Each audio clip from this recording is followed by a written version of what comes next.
when you have this entity as your business, you are now like separated. And when liability comes, if you are sued, if something crazy happens with your services or product and people want to come after you, they won't be able to come after your personal assets because they are going to come for this LLC. Like they're going for the business entity, not you.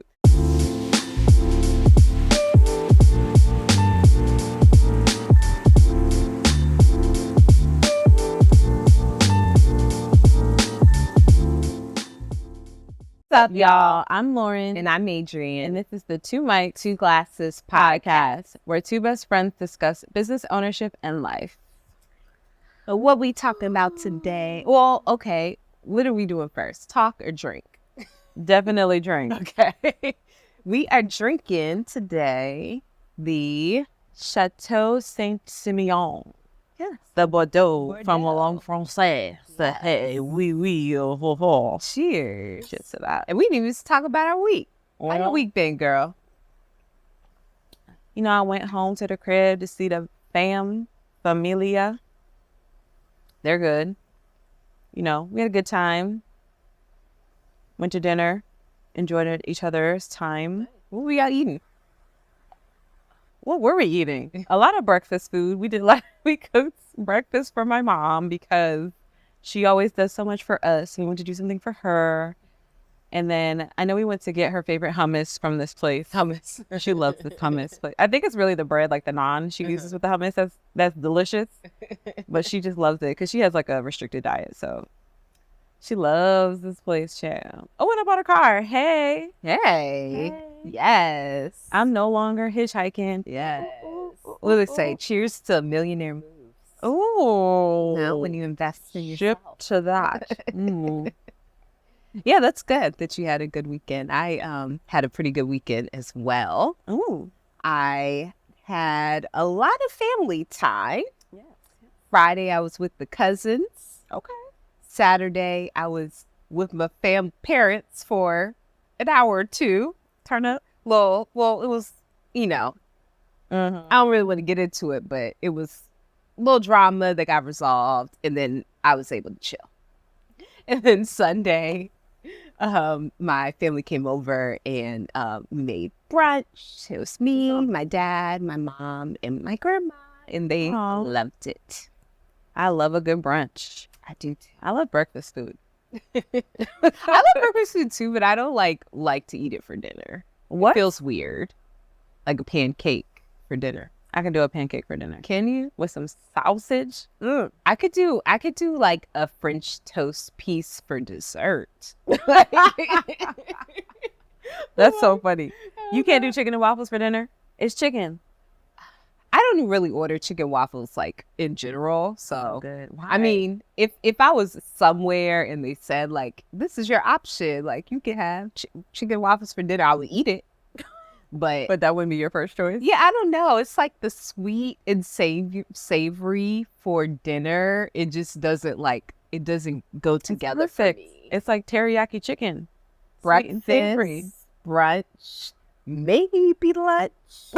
But dinner is like, I don't know. I need a hearty steak. Yeah. Well, I don't even eat steak like that either.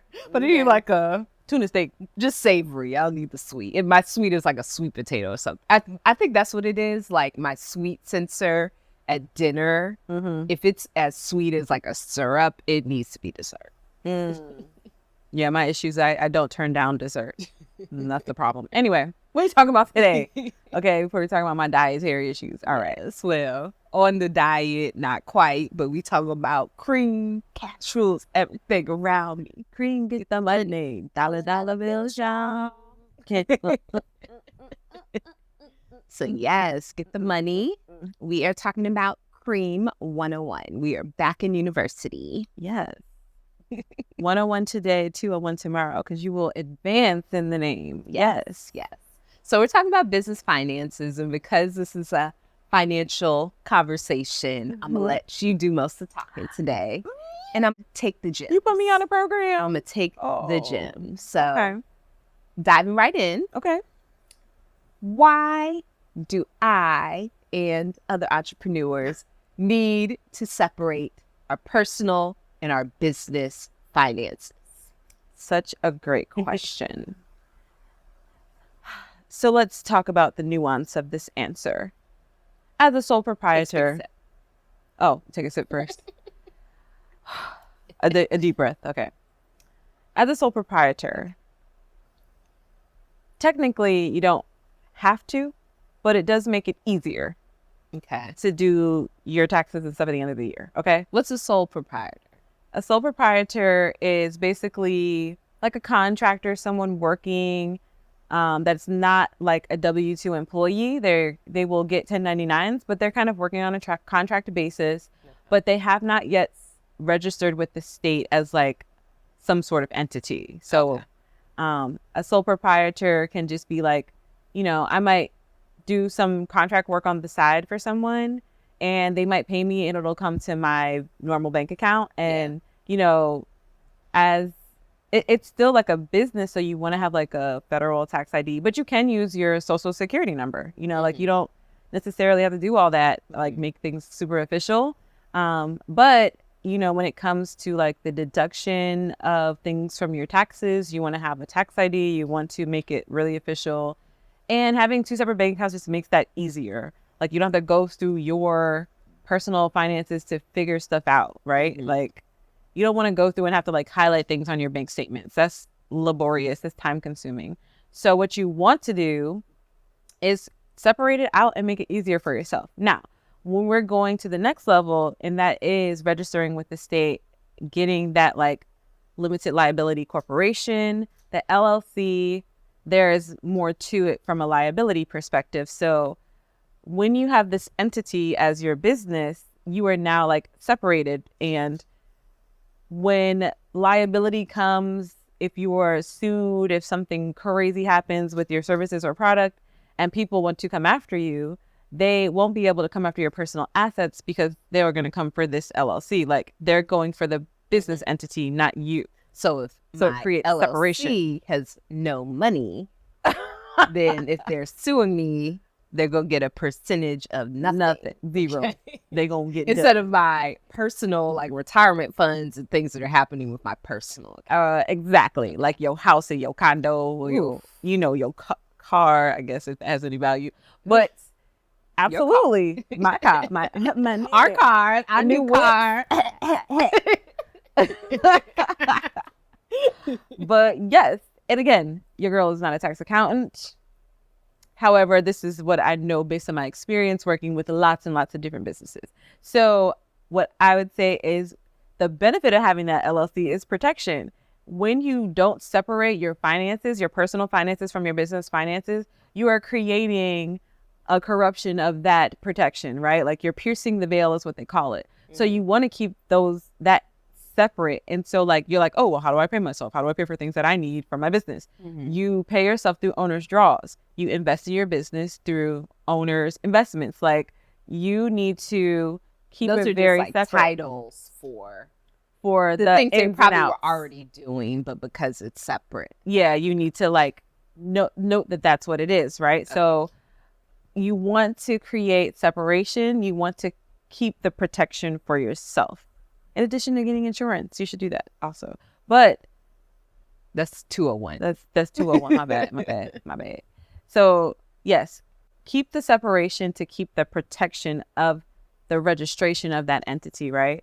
Like in Virginia, an LLC is super cheap. In other places, LLCs are expensive. Yeah. And so you want to ensure that you are following the rules to protect yourself through this entity. It's like as a single member LLC, like I still can do business by myself and have an LLC, and I'm considered a single member LLC. So it's like a pass through, right? Mm. So I still can pay myself. I can still do things similarly, but you just want to keep it separated to protect yourself, right? Makes sense. Thank you. So, okay, so we have our separate bank accounts now, and, we've heard the term bookkeeping, but what does that really mean in, conjunction with me having a business account now? Yeah. So, when they say you need to track your expenses, especially in I know everybody kind of thinks of tax time when you're thinking of money and business finance. and you're taking a tax time, they're like, well, you need to track your expenses so that you can deduct them, right? What bookkeeping is doing is tracking the inflows and outflows of your business. So that's a very simplified answer to a maybe not so simple job. But as a bookkeeper, it is my job to ensure that I am categorizing the ins and outs of your business so that when you run a report, you get the full picture. You get a full picture that you need to make decisions on behalf of the business. So as a bookkeeper, I may code things or like categorize things a certain way. I create like a chart of accounts, so that it will be like every category possible in your accounting system. And I am going to assign those categories to each inflow and outflow of money activity that comes in and out of your bank account, right? Okay. Me categorizing that allows, when you run a report in your system, it allows it to be seen in the best way possible to give you the information that you need as the owner to make different decisions on behalf of the business. And that could be decisions like, should I hire somebody? Is my investment in this system bringing in more income? Can I see an ROI on different things, return on investment, right? The only way to know that is to look at your numbers in a specific way and use the data, historical data, to make future decisions. I'm sure you're enjoying this episode, but we wanted to quickly pop in to let you know about the cool swag we're wearing today. AMW Apparel is a line of inspirational and entrepreneurial clothing for those looking to stand out and make a statement to their following. We provide comfortable and high-quality t-shirts, sweatshirts, tank tops, and more. Enter code 2 mics 2 glasses, which is the number 2, MICS, the number 2 again, GLASSES, with no spaces, for 10% off your first order at shopwithamw.com. Link in the description. We appreciate your support. Okay. Right? So for me to make a budget, people always talk about budgets, right? For me to make a budget, I need to know what things cost. And a lot of times the cost of things comes from your historical data, things that happened in the past. Know what happened in the past if you don't have adequate categories and bookkeeping techniques to show you what happened in the past. So it's all connected, and it's all in an effort to make the right decisions for the future of your business.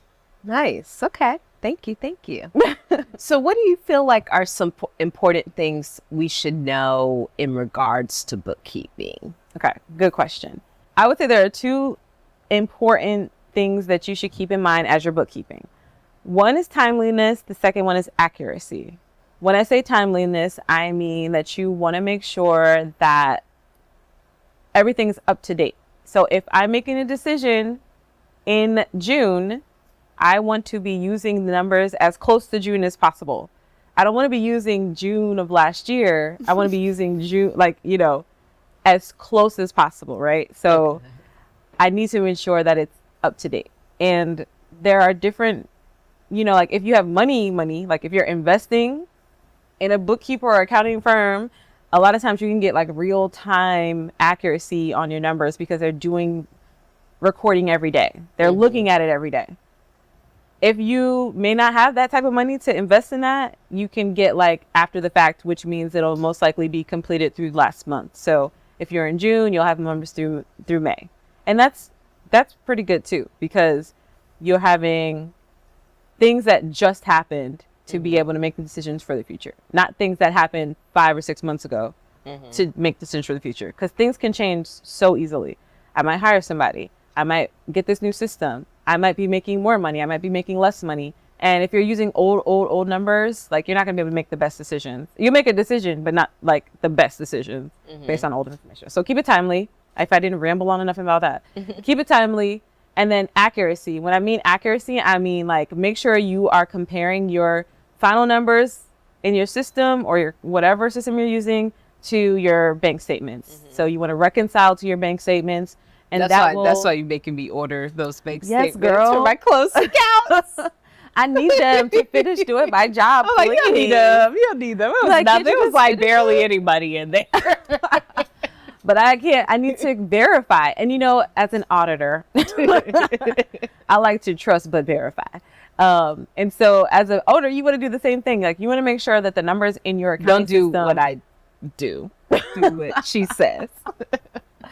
but you want to make sure your numbers are right. Because again, this is for decision making, right? If my numbers are wrong, I am making decisions on the wrong number. If I am commingling funds and I'm making like money, like I'm spending money from my business account, but then I'm commingling with my personal account, and then I look at my bookkeeping and I'm like, oh, I spent this much money to make this much money, but then I forget about this thing on the outside that I didn't account for, then my books are not accurate. You know what I mean? So that's why you need to keep things separated, and then make sure that you're using your statements to ensure that they're accurate, and you want to do them on a consistent basis to ensure that they're timely, because all of that is going to drive your decision-making process to ensure that you are scaling, with longevity. Yes. Like scaling for success in your future. Like, yeah. And I think it's just like so important. Like, even if you're only making $1,000 a year, like you're making less than $100 a month, like doing these tasks when your money is low helps set you up for once you like get more money, because you already have your systems together, you already have like your processes together and stuff. So absolutely, definitely very important information.